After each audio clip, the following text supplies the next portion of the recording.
Hi everyone. तो देखो nationalism in India का ये वन शॉट वीडियो है और इसमें मोस्टली टॉपिक्स हम लोग कवर करने का कोशिश करेंगे। अगर नहीं हो पाए तो पार्ट 2 में देखना। और हाँ, अगर तुम आधा घंटा पहले भी देख रहे हो, ये चैप्टर एकदम नहीं पढ़ा हुआ है, तुम आधा घंटा पहले भी देख रहे हो, तो फिर इस वीडियो को देखने के बाद तुम ऑलमोस्ट हर एक क्वेश्चन तुम सॉल्व कर लो। क्योंकि देखो ये मेरे पास एक पेज है, जिसमें मोस्टली हर एक मेन पॉइंट्स जो दिए हुए बुक में उसको हम नोट किए। एकदम एकदम एकदम नहीं छूटेगा, एकदम टेंशन मतलब एकदम बन जाएगा। देखो अभी तो जिसको हम इधर रख देते हैं।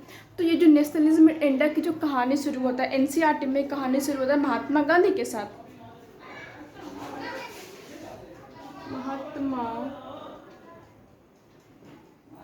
गांधी, देखो तो महात्मा गांधी कहाँ थे। महात्मा गांधी मतलब एनसीईआरटी में नेशनलिज्म इन इंडिया के स्टार्टिंग में वो है कहाँ, अफ्रीका में, सॉरी वो अफ्रीका में अभी बैठे हुए हैं। तो महात्मा गांधी अफ्रीका में किस साल में है, तो जनवरी 1915। तो जनवरी 1915 का यहाँ पे जिक्र है। जनवरी 1915। तो महात्मा गांधी अफ्रीका में, क्योंकि वो किस टाइप के इंसान थे, वो नॉन वायलेंस पसंद करने वाले इंसान थे कि उनको लड़ाई झगड़ा नहीं पसंद था। उनको ये था कि किसी भी प्रॉब्लम का सॉल्यूशन हम लोग बातचीत करके निकाल सकते हैं। मतलब कि जिस पर्सन की वजह से कुछ हो रहा है, जो पर्सन किसी को परेशान करे, उस पर्सन से टू द पॉइंट बात करके उसको समझा करके किसी भी प्रॉब्लम का कंक्लूजन, किसी भी प्रॉब्लम का सॉल्यूशन को निकाला जा सकता है। तो बेसिकली अफ्रीका में कुछ प्रॉब्लम चल रहा था। वो प्रॉब्लम का नाम एनसीईआरटी में दिया हुआ है रेसिस्टिज्म। तो बोर्ड इरेज करते तो मैं देखना अभी।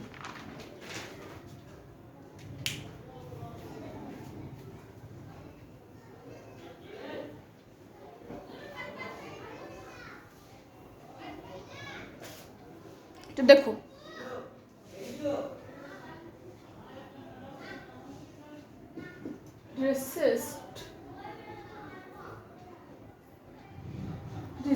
देखो रेसिस्टिज्म। तो अफ्रीका में क्या हो रहा था, अफ्रीका में रेसिस्टिज्म हो रहा था। तो व्हाट इज रेसिस्टिज्म, रेसिस्टिज्म क्या है।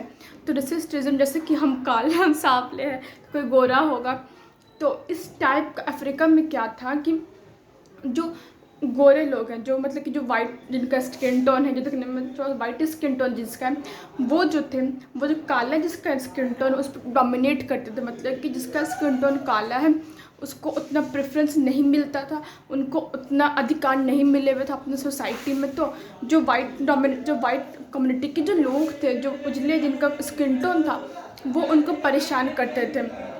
तो यहाँ पर रंग भेद हो रहा था। बेसिकली प्रॉपर हिंदी में इसको हम लोग रंग भेद का नाम देते हैं, रंग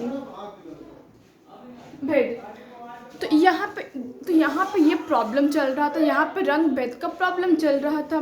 तो महात्मा गांधी यहाँ पे क्या करते हैं, तो महात्मा गांधी ये जो प्रॉब्लम था, रेसिस्टिज्म जो प्रॉब्लम, इस प्रॉब्लम को, वो जो ऑपरेशन हुआ, जो वाइट स्किन टोन के जो लोग थे, उनसे एक नया तरीका ईजाद किए।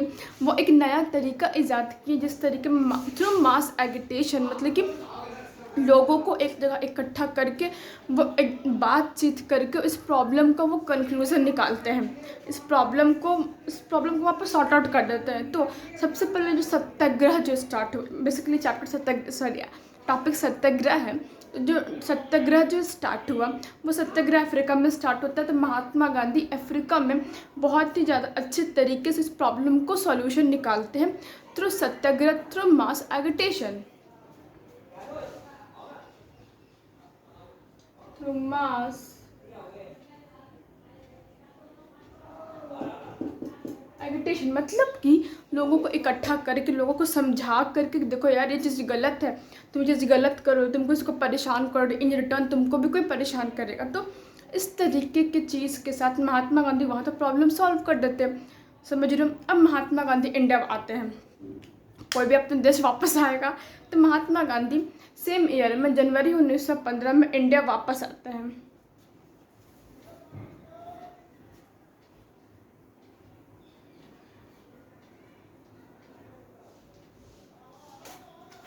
देखो महात्मा गांधी इंडिया आते हैं चंपारण बिहार, ठीक है। कौन से ईयर में? 1916। तो देखो महात्मा गांधी इंडिया वापस आते हैं किस ईयर में आते हैं? महात्मा गांधी केम टू इंडिया लिख देते हैं।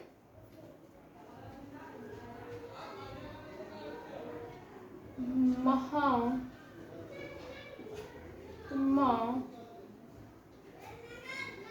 गांधी, अरे यार होली है ना आज, तो बाहर आवाज़ आ रहा है इसलिए थोड़ा सा आवाज़ एडजस्ट कर लेता। Came to India in 1915। देखो तो महात्मा गांधी इंडिया वापस आ चुके हैं 1915 में।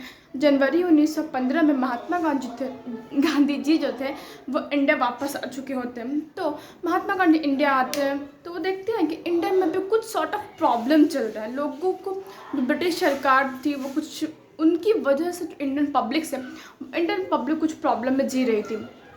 तो सबसे पहले महात्मा गांधी का जो सत्याग्रह मूवमेंट जो इंडिया में स्टार्ट हुआ वो बिहार में स्टार्ट हुआ था। बिहार के चंपारण जो जिला हो गया, जो जगह हो गया, वहाँ ये सत्याग्रह मूवमेंट स्टार्ट हुआ था। तो जहाँ से हम हैं बिहार से ये सत्याग्रह मूवमेंट स्टार्ट हुआ था। कौन से ईयर में? 1916। अब देख लेते हैं किस चीज़ के अथी में था हम। तो वहाँ पे प्लांटेशन सिस्टम के अगेंस्ट में ये सत्याग्रह मूवमेंट स्टार्ट हुआ था। तो देखो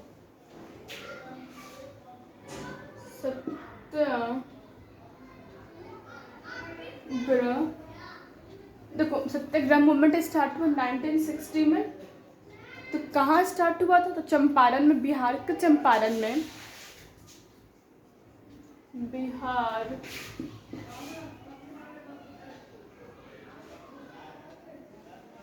चंपारण।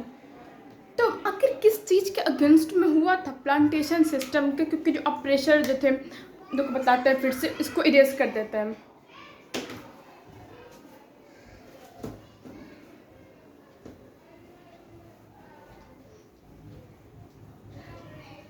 अरे यार समझ में आ रहा है तो बोलना है समझ में आ रहा है, ठीक है ना, मत चले जाना, बोल देना कि हमको समझ में आ रहा है।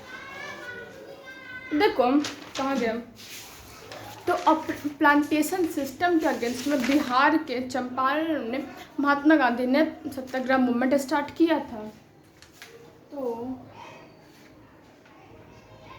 प्लांटेशन सिस्टम, ये प्लांटेशन सिस्टम में क्या हो रहा था?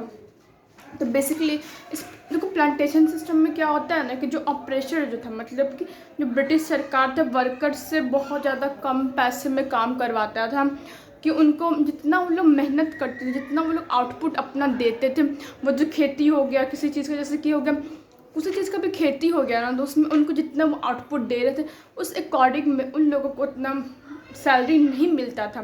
तो इस चीज़ के अगेंस्ट में महात्मा गांधी यहाँ पे करते हैं सत्याग्रह मूवमेंट।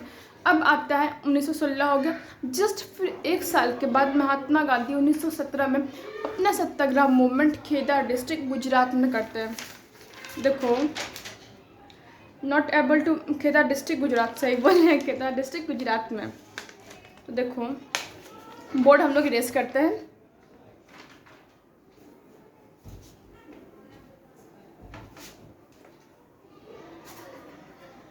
तो देखो अब आता है 1916 का साल, 1966। 1916 का साल आता है। एक तुम लोग को दिख रहा है ना ठीक से?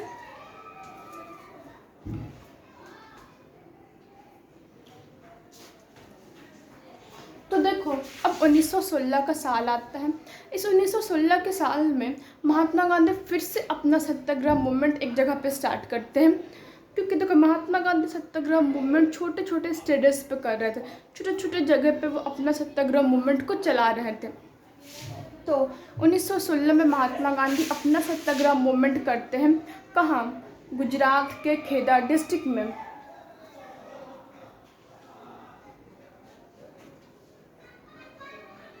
खेदा डिस्ट्रिक्ट, खेदा डिस्ट्रिक्ट। तो बेसिकली खेदा डिस्ट्रिक्ट है कहाँ? ये खेदा डिस्ट्रिक्ट तुम्हारा गुजरात में है। कहाँ है?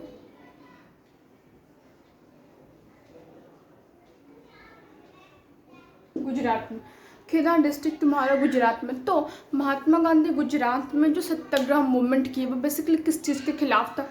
तो गुजरात में क्या हुआ था कि जो क्या उसको बोलते हैं, जो खेती होता है ना, जो खेत होता है वो महामारी की वजह से, नहीं वहाँ पे, हाँ शायद खेती, क्रॉप फेलिवर की वहाँ पे जो खेत था, जो खेत हुआ, जो प्रोडक्शन था वो ख़राब हो चुका था, बर्बाद हो चुका था, जिसकी वजह से उनके पास सोर्स ऑफ इनकम कम था।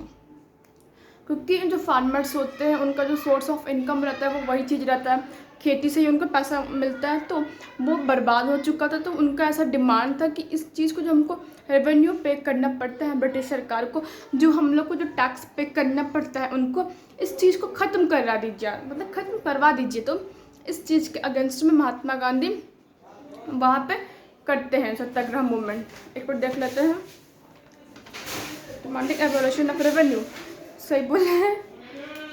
तो देखो, एबोलिशन ऑफ रेवेन्यू,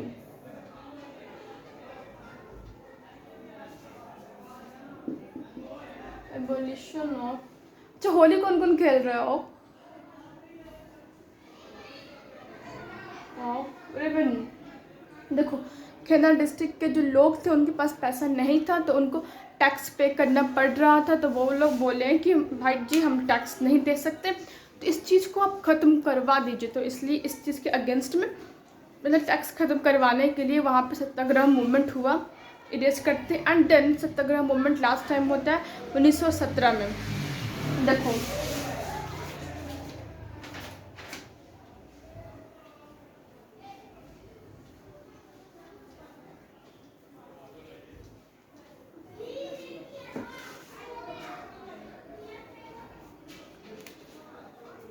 अब तो 1917 में महात्मा गांधी जी जो थे अहमदाबाद जाते हैं, अहमदाबाद।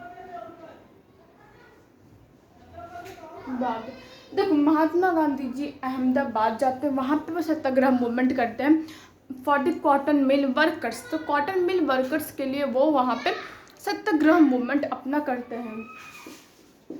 फॉर हुम? For cotton mill workers.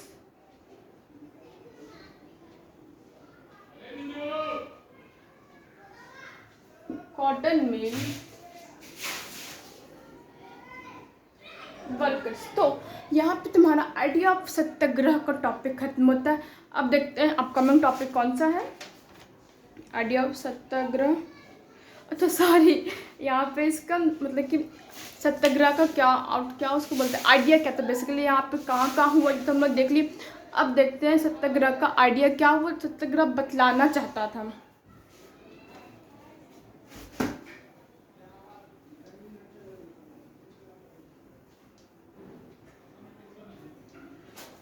तो अब है आइडिया ऑफ सत्याग्रह।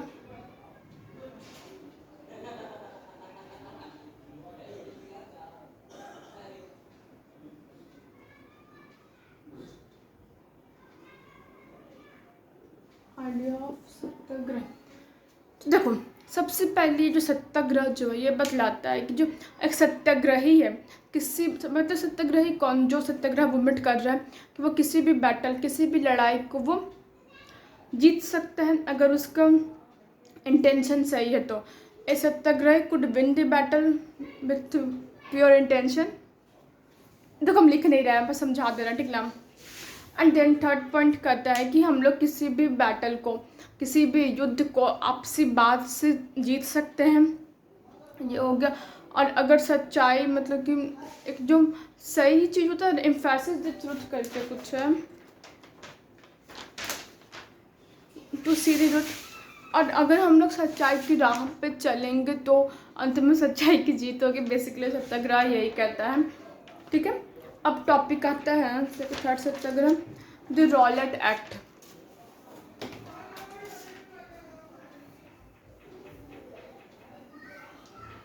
एक मिनट देख लेते हैं।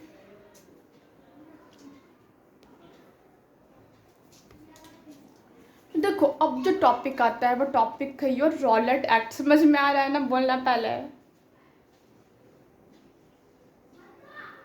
रॉलेट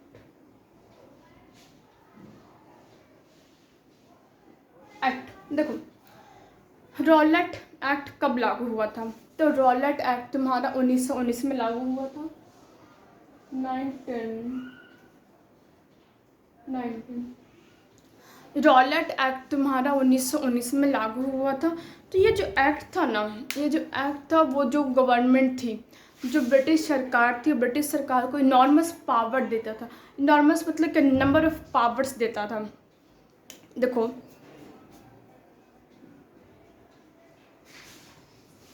give enormous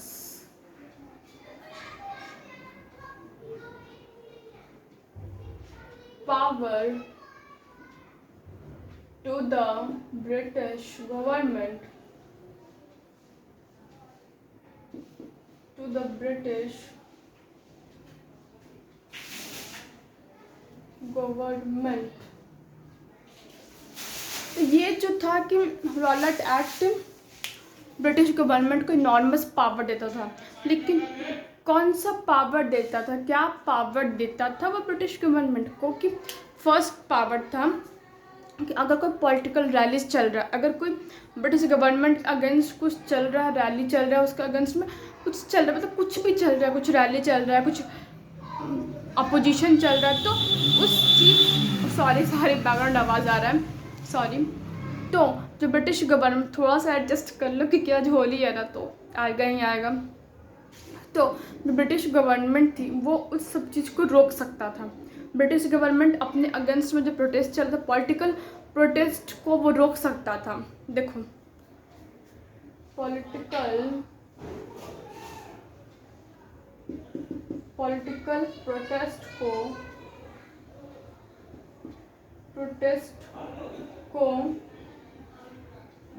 रोक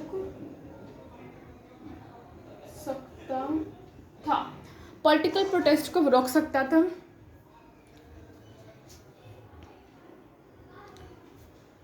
और जो लोग हैं जो बैटल कर रहे हैं, जो मतलब जो क्या उसको बोलते हैं, जो रेवोल्यूशनरी लोग हो गए, जो उसके जो ब्रिटिश सरकार के अगेंस्ट में जो वर्क कर रहे थे, उसको वो उन लोगों को वो लोग जेल में भी भेज सकता था, बिना नोटिस दिए भी 2 साल का जेल कर सकता था।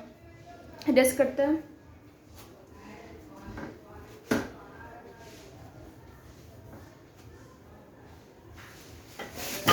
सॉरी यार,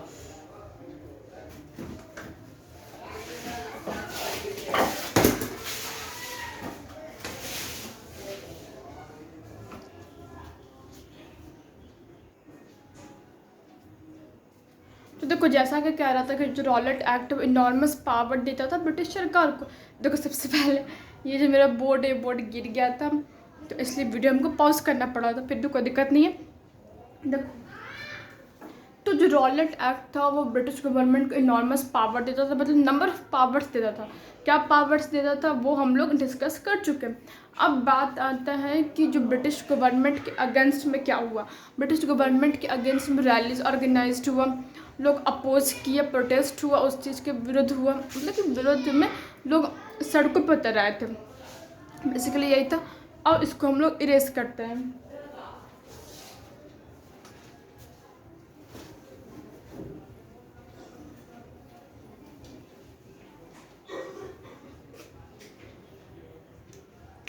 तो रॉलेट एक्ट के अगेंस्ट में क्या क्या हुआ उस चीज़ को अच्छे से देखो।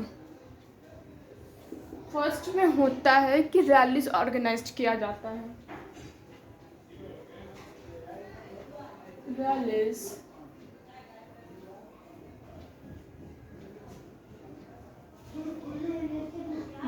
ऑर्गेनाइज। देखो फर्स्ट में क्या होता है, फर्स्ट में रैलीज ऑर्गेनाइज किया जाता है, मतलब कि लोग ह्यूज अमाउंट में निकलते हैं अपने घर से, लोग इकट्ठा होते हैं और फिर नारा लगाते हैं कि ये चीज़ गलत हो रहा है, ये हमारे अगेंस्ट में गलत हो रहा है, ये हो गया।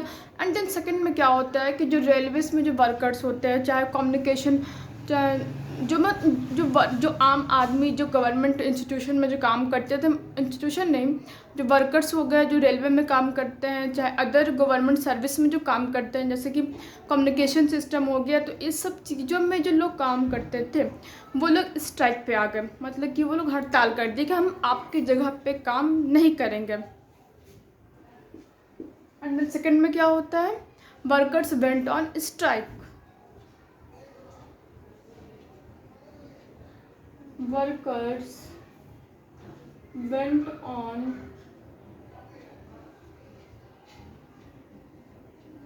स्ट्राइक, वर्कर्स जो हो गए वो स्ट्राइक पे चले गए। तो इन सब चीज़ों को देखते हुए ब्रिटिश सरकार अपना हथकंडा अपनाती है, अपना जो उनका जो क्या उसका मतलब भयानक चेहरा होता है ना, उसको सामने लाती है। तो अब आता है जलियांवाला बाग का इंसिडेंस। देखो बॉडी रेस करता है,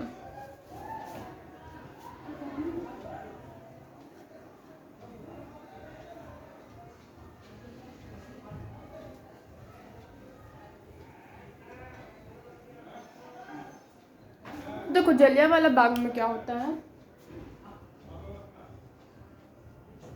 जलियांवाला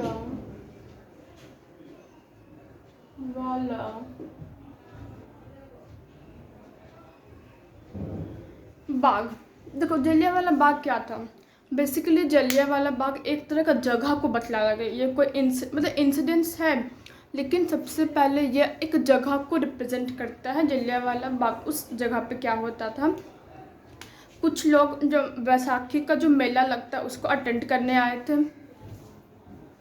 तो फर्स्ट में लोग क्या था, पीपल सॉरी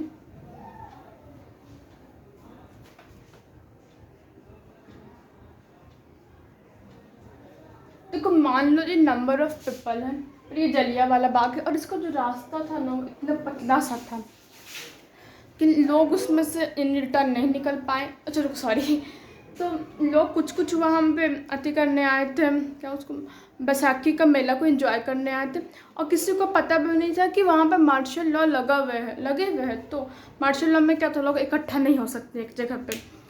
तो और कुछ प्रोटेस्ट करने आए थे, कुछ वहाँ पे इस मीटिंग करने आए थे कि जो रॉलेट एक्ट है, जो मार्शल लॉ है, उसका अगेंस्ट में क्या करना चाहिए। तो दो कम्युनिटी ऑफ पीपल वहाँ पे गैदर्ड थे,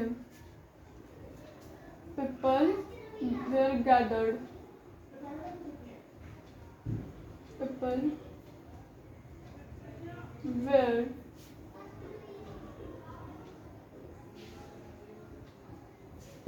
गैदर, तो लोग वहाँ पे इकट्ठा हुए हुए थे। तो देखो क्या होता है कि जैसे ही जो जनरल डायर होता है उसको मालूम चलता है कि ठीक है वहाँ पे लोग ह्यूज अमाउंट ऑफ लोग वहाँ पे इकट्ठे हुए हुए हैं, तो जनरल डायर क्या करता है कि ये जो रास्ता है, क्योंकि ये पतला सा रास्ता था तो एक ही साथ नंबर ऑफ पीपल उससे नहीं निकल पाते, एक ही साथ नंबर ऑफ पीपल तक करो। अगर तुम अज्यूम करो कि तुम इस पतले से रास्ते में 10-15 आदमी निकल जाएगा, 100 आदमी निकल जाएगा, 1,000 आदमी निकल जाएगा, नहीं निकलेगा। तो इस एंट्री को ये क्लोज कर देता है। जनरल डायर जाता है और ये जो एग्ज़िट पॉइंट है, इस एग्ज़िट पॉइंट को वो बंद कर देता है और फिर फायरिंग करता है, गोली मारता मतलब गोली चलाता है, ताकि हज़ारों की संख्या में लोग मर जाते हैं। तो जैसे ही ये जलियांवाला बाग इंसिडेंट्स का खबर फैलता है इंडियंस के बीचों बीच, नहीं होता कोई भी बात आग की तरह फैलती है, तो ये बात आग की तरह फैलती है, लोगों को मालूम चलता है। तो गुस्साए हुए जो लोग रहते हैं वो सड़कों पे आते हैं, पुलिस के साथ क्लैश होता है, लड़ाई होता है, गवर्नमेंट ऑफिसेस को वो लोग तोड़ देते